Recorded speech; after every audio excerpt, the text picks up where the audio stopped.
سورت آل عمران میں حضرت عیسیٰ علیہ السلام کے واقعے کی بہت سی تفصیلات بیان کی گئی ہے، مگر اس میں ایک ایسی آیت بھی ہے جسے بعض گروہ اپنے نظریات کے حق میں استعمال کرتے ہیں اور اس کے ذریعے یہ شبہ پھیلانے کی کوشش کرتے ہیں کہ حضرت عیسیٰ علیہ السلام کا پیغام کس طرح ختم ہوا۔ اللہ تعالیٰ سورت آل عمران میں فرماتے ہیں، اذ قال اللہ یا عیسیٰ انی متوفیک ورافعک الی۔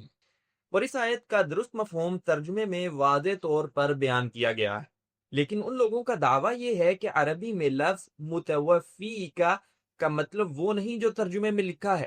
ان کے مطابق متوفیک کا مطلب مرنا یا کسی کی جان لینا ہے، کیونکہ جب ہم قرآن کی دوسری مثالیں دیکھتے ہیں جہاں یہی لفظ آیا ہے تو وہاں موت کا مفہوم پایا جاتا ہے، جیسے کہ واللہ خلقکم ثم یتوفاکم، اور اللہ نے تمہیں پیدا کیا پھر وہ تمہیں موت دیتا ہے۔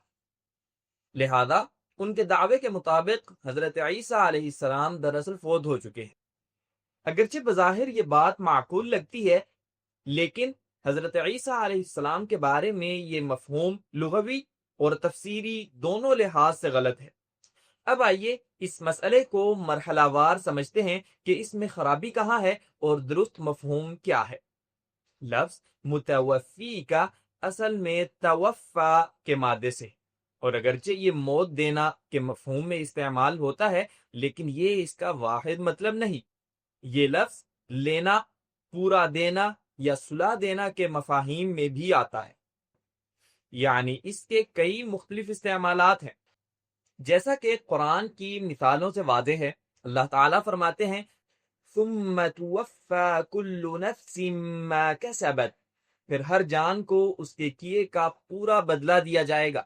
یہاں توفا کا مطلب موت دینا نہیں بلکہ پورا بدلہ دینا ہے۔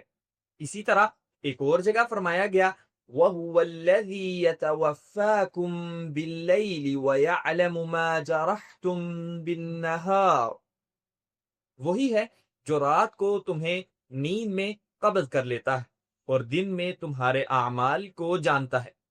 یہاں بھی یتوفاکم کا مطلب صلح دینا یا قبض کر لینا ہے، نہ کہ موت دینا۔ اسی طرح ایک اور آیت میں فرمایا گیا قُلْ يَتَوَفَّاكُم مَلَكُ الْمَوْتِ الَّذِي مُكِّلَ بِكُمْ، کہہ دو کہ موت کا فرشتہ جو تم پر مقرر کیا گیا ہے وہ تمہاری جانیں قبض کرے گا۔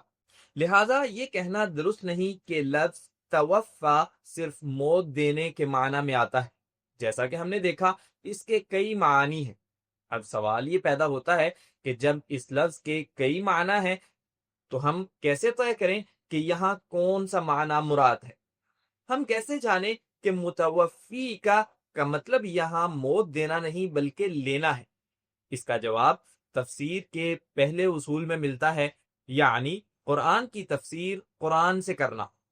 مختصراً یہ کہ قرآن کی دوسری آیات اس بات کو قطعی طور پر واضح کرتی ہیں کہ سورت آل عمران کی آیت نمبر 55 میں لفظ متوفی کا مطلب صرف لینا ہے، نہ کہ بدلہ دینا، صلح دینا یا موت دینا۔ یہ آیات سورت النساء میں موجود ہیں اور 3 مسلسل آیات ہیں۔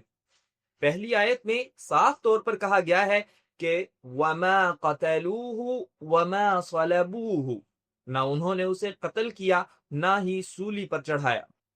دوسری آیت میں فرمایا گیا بَلْ رَفَعَهُ اللَّهُ إِلَيْهِ، بلکہ اللہ نے اسے اپنی طرف اٹھا لیا۔ اور تیسری آیت میں فرمایا گیا وَإِن مِّنْ أَهْلِ الْكِتَابِ إِلَّا لَيُؤْمِنَنَّ بِهِ قَبْلَ مَوْتِهِ، اور اہل کتاب میں سے ہر ایک اس پر ضرور ایمان لائے گا اس کی موت سے پہلے، یعنی حضرت عیسیٰ علیہ السلام ابھی فوت نہیں ہوئے بلکہ یہ ایک آئندہ واقعہ ہے۔ یہی آیت حضرت ابو ہریرہ رضی اللہ تعالی عنہ نے اس شبے کے جواب میں پیش کی تھی جب ان سے پوچھا گیا کہ متوفی کا مطلب موت دینا ہے یا صرف لینا، تو انہوں نے اسی آیت سے اس کا مفہوم واضح کیا۔ لہذا قرآن کے مطابق کوئی شک باقی نہیں رہتا کہ حضرت عیسیٰ علیہ السلام فوت نہیں ہوئے، بلکہ اللہ تعالیٰ نے انہیں اپنی طرف اٹھا لیا۔ اور اس سے یہ بھی ظاہر ہوتا ہے کہ آیات کو ہمیشہ سیاق و سباق میں دیکھنا چاہیے، اور قرآن کو سمجھنے کے لیے سب سے پہلے قرآن ہی سے تفسیر کرنی چاہیے۔ دیکھنے کا شکریہ۔ اگر آپ قرآن کی گرامر سیکھنا چاہتے ہیں تو ہمارے چینل پر اس کا کورس موجود ہے، جس کا لنک ہم نے ویڈیو کی ڈسکرپشن میں دے دیا ہے۔ مجھے امید ہے کہ آپ نے آج کچھ نیا سیکھا ہوگا۔ اگر سیکھا ہے تو ویڈیو کو لائک اور شیئر کریں تاکہ دوسرے لوگ بھی فائدہ اٹھا سکیں، اور اگر آپ مزید ایسی ویڈیوز دیکھنا چاہتے ہیں تو ہمارے چینل کو سبسکرائب کریں، اور انشاءاللہ ملاقات ہوگی اگلی ویڈیو میں۔